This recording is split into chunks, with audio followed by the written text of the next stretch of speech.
Hello dear viewers, welcome to TV Math Hub. In our today's session, we shall be looking at question 10 for Jinja Joint Mock.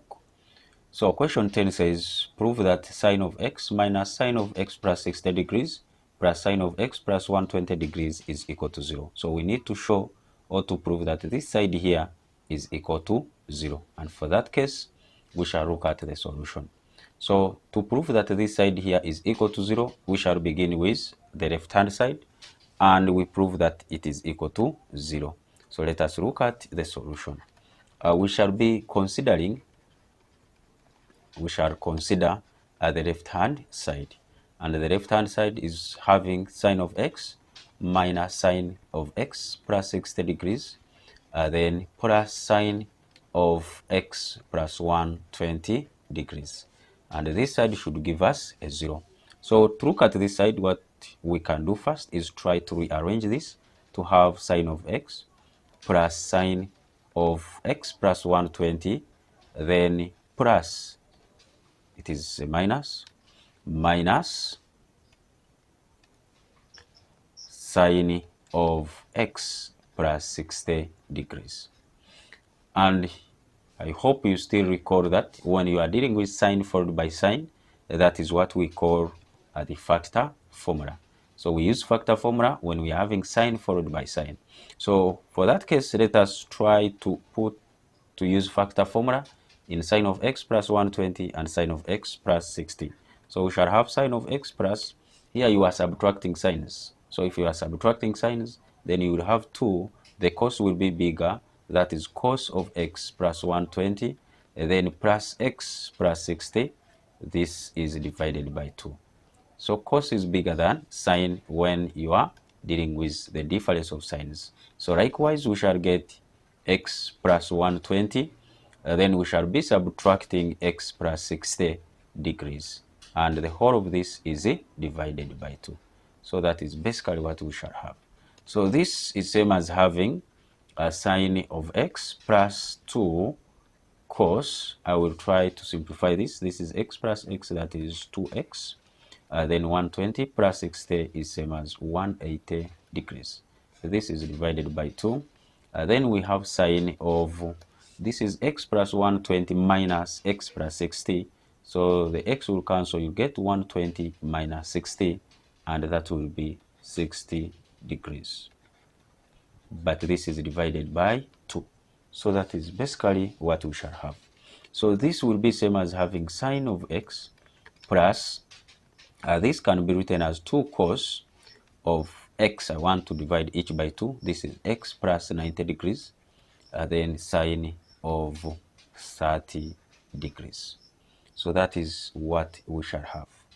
But what is cos of x plus 90 degrees? So this is same as having sine of x plus 2 into, so let us expand this. This is same as having cos of x, cos of 90 minus, this is cos x, cos 90 minus sine of x, then sine 90 degrees. This is the expansion of this, then times sine of 30 degrees. So this will be same as having sine of x plus 2 cos of 90 is 0, so this expression goes to 0, and you will remain with negative sine of x. Sine of 90 is 1. So again, we are multiplying by sine of 30 degrees. So this is same as having sine of x. This is minus 2 sine of x. Then we shall be multiplying by sine 30 degrees, which is 1 by 2. So this and this will give you a 1, and you will have sine of x minus sine of x, and this is 0.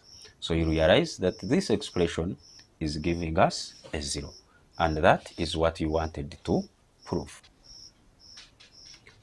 So next, let us look at 10 part B, which says solve 3 cos of theta plus 2 sin theta is equal to 2.5 for negative 180 degrees less or equal to theta less or equal to 180 degrees. So here we have the range for theta as negative 180 degrees less or equal to theta less or equal to 180 degrees. So let us look at the solution. So looking at the solution, you realize this is cos followed by sine, and we should be thinking about R formula or T formula. So we can easily use R formula here, and to use R formula, we shall let 3 cos of theta plus 2 sine of theta to be in the form of R cos. The cos is the first here, so use R cos of theta. Then this we need to achieve a plus when we expand the expression for cos, and to do that you will be able to use a minus here of alpha. So that is what we shall have. So this can be expanded as r cos of theta cos of alpha, then plus r sine of theta sine of alpha. So try to rearrange this so you can have r cos of alpha as the coefficient of cos of theta, then to have this as r sine of alpha as a coefficient of sine of theta. So doing that will help us in comparison of this side and the left hand side. So we shall have that, and for these two expressions to be equal, it implies that your r cos of alpha must be equal to 3. So this must be equal to 3, this coefficient must be 3, and this coefficient must be 2. So r sine of alpha must be 2, such that you are able to have the two expressions equal. So from that, we can easily get the value for r, and we can easily get the value for alpha. So to get r, we shall get this squared. So we can call this one equation 1 and call this equation 2. So 1 squared plus 2 squared will give us r cos of alpha, which is squared, then plus r sine of alpha, which is also squared. So this will be same as 3 squared plus 2 squared, and we shall be able to get r squared. So this will be cos squared alpha plus r squared sine squared of alpha, which is equal to 9 plus 4. So this will be same as r squared into cos squared alpha plus sine squared of alpha, which is equal to 13. So your r squared is equal to 13. So r is same as the square root of 13. So this is 1. That is 1. So we shall be able to get our alpha, our r as that. So next, let us see how best we can get alpha. So to get alpha, we shall get 2. We divide it by 1. So in other words, we are getting r sine of alpha, which is equal to 2. We are dividing this by r cos of alpha, which is actually 3.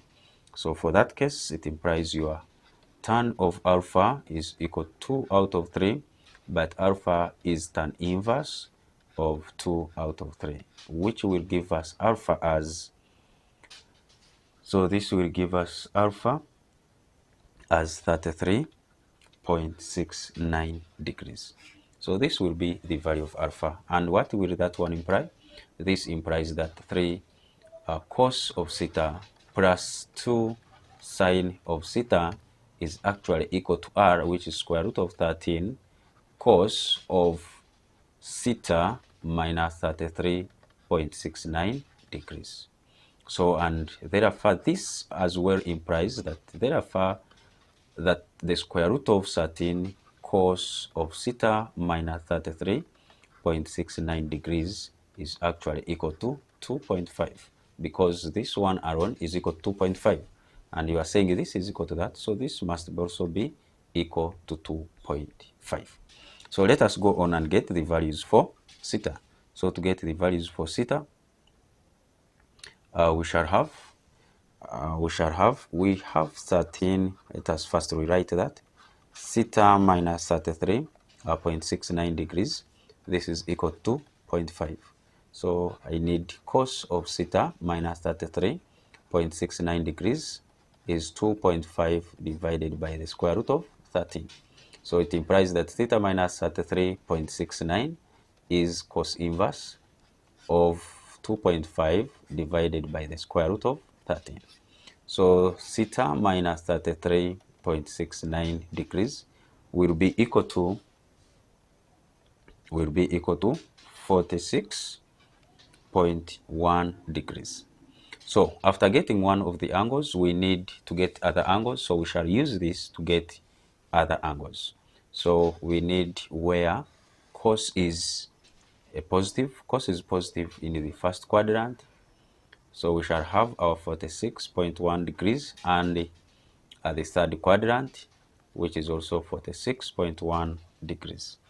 So from this, first of all, we need to know that we are getting theta minus 33.69 here. So it means the range for theta, which was initially negative 180 degrees less theta less 180 degrees, will change because we are now having theta minus 33. So it means I need theta minus 33.69. So I get 180 degrees minus 33.69 degrees less or equal to theta minus 33.69 degrees less or equal to 180 degrees minus 33.69 degrees. So this implies that your new range is actually minus 213.69 degrees less or equal to theta minus 33.69 degrees less or equal to 146.31 degrees. So this is the range for theta minus 33.69. So this range will help us to get all the required angles. So which angles shall we be having? One, it means this angle qualifies, but when you take the negative angle which is from here to here will not be qualifying because it is not in this range. So this one is already there. So we can now have theta minus 33.69 degrees is actually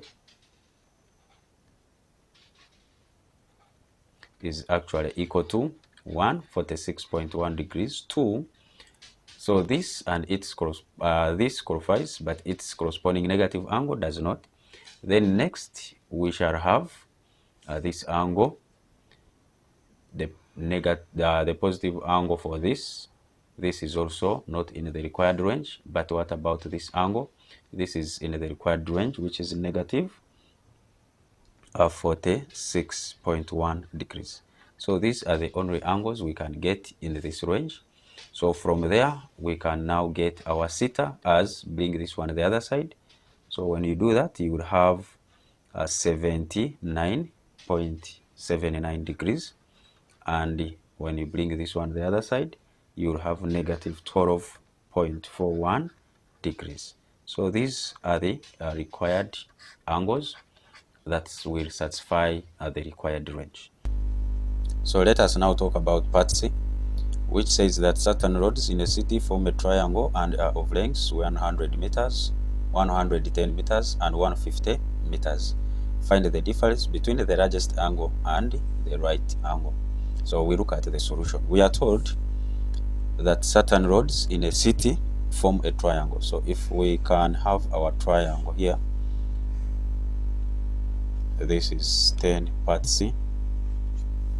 So they are telling us that one is 100 meters, another one is 110 meters, and another one is 150 meters.